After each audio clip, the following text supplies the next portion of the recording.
How to hide one story from someone on Instagram.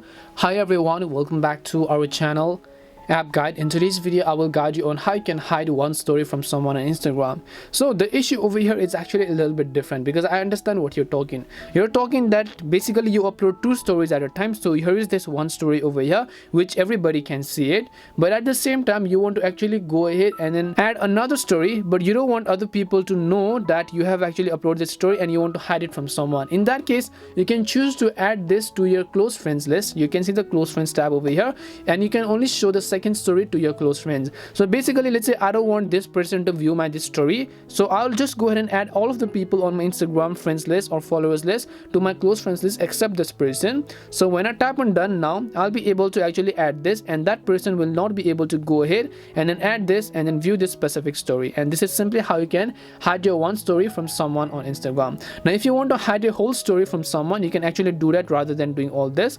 To do that, just come to the profile tab, tap on the three lines icon, go to settings and privacies, go to privacy, and once you go to privacy and select story, you should be able to go ahead and then simply actually hide your story from someone on Instagram. This is how you can hide your story from someone on Instagram. We hope the video was really helpful, and if it did help you, then make sure to leave a like and subscribe to the channel. If you have got any more questions, then feel free to leave them down. Thank you very much for watching, and see you in the next video.